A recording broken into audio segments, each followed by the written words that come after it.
السلام عليكم. ايوه يا باشا، انت فاهم؟ انا في هدوم يا فخم، انت مين الاول؟ يا عم مش عارف صوتي ولا ايه؟ والقرآن ازعل منك. لا مؤاخذه يا حبيب اخوك، انا في مئات من البشر بيكلموني يوميا. انجز انت ما. معاك اللوسته صنفره مندوب شركه ابلكاشه بتاعت الخشب يا عمني. وانا كلمتك او انت كلمتني قبل كده يا اسطى صنفره؟ لا والله ما حصليش الشرف يا فخامه. ذيس از ذا فيرست تايم. امال ايه اللي مش عارف صوتي؟ انت مفكر نفسك عادل حجار؟ يا باشا بفكك وبهرق معاك، خليك حبوب ولزوز كده. بتكلم مين يا شوقي؟ نقول قصة حب جديدة ولا ايه؟ ده واحد اسمه اللصه صنفره، مندوب شركه اسمها ابلكاش. طب حاسب هدومك تتعكن شهر. انت فين يا اسطى صنفره دلوقتي؟ انا داخل عليك اهو يا حبيب اخوك. انت فين؟ وصف لي الطريق كده عشان اول مره جايلك. يا عم اسال اي كائن حي عندك في الشارع. فين بيت بس ابو الشو؟ الف مين يدلك؟ ما انا سالت 300 الف واحد لحد دلوقتي ولا واحد يعرف انت فين اصلا.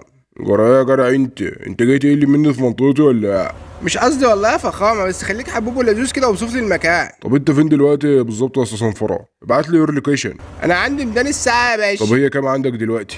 هي ايه دي يا باشا؟ عدم لا مؤاخذه كده. الساعة يا عم عندك كام دلوقتي؟ يا باشا ساعه ايه؟ ما تزربنيش عليك، بقول لك انا في الميدان. خليك حبوب ولزوز. طب بص، خلي الميدان في قفاك وخش اول يمين يا ايشي. ادي اول يمين معاك اهو يا باشا، كمل. هتلاقيها قدامك وليها ست منقبة كده ولابسة عباية سمرا واقفة تشحت ببناديل. اه يا سعاده الباشا، قدامها ايه؟ ماشي، رضاها بحاجة بقى. ده ايه يا عم؟ احنا في ايه ولا في ايه؟ يا عم ده ست غلبانة بقالها 10 سنين بتقف نفس الوقفة ولسه ما غيرتش المرسيدس بتاعتها. يا عم انا مالي ومال البلاطه دي. انت فين بس؟ خلينا نخلص مشوارنا الاول. انت حر، انا كنت بعمل عشانك. انت على طريق اعمل حسنة قبل ما العربية تتقلب بيه. يعني انت خلاص قلت العربيه تتقلب؟ يا عم ما في الساعه دي يا عم، مش كده. طب خد اول شمال بعد الولاية الغلبانة دي.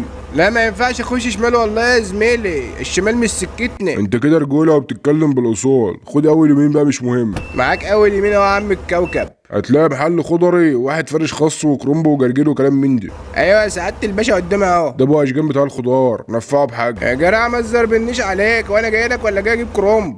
يا عم الراجل بيلم فلوس عشان نجوز البت اشجان، نفعه بحاجه بلاش قذاره. يا اسطى شوقي بعد اذن سيادتك اوصف لي انت فين بس كده، مش عايز اي حاجه تانية. خليك حبوب ولزوز. طب خلاص عدى ابو اشجان، خد اول يمين هتلاقي معرض موبيليا كبير قوي وفخم قوي، ده يا بتاعك. عم انت بتشتغلني؟ مفيش معارض، مفيش الا ورشه معفنه متر في متر. ايوه هي دي المعرض يا حبيب اخوك، الف مبروك انت كده وصلت. الله يبارك فيك يا حبيب اخوك. انت فين بقى؟ لا انا عندي حماتي، مش عارف اجيلك النهارده، عدي عليا بكره بقى.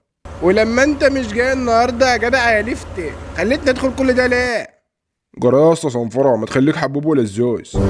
الناس الحدقه اللي تخش تتفرج وتتبلط على الفيديو وما بتعملش سبسكرايب. جرى يا جدعان، جرى يا جدعان، انتوا كده بتقلوا مننا يا جدعان في وسط دمياط يا جدعان، ما ينفعش الكلام ده.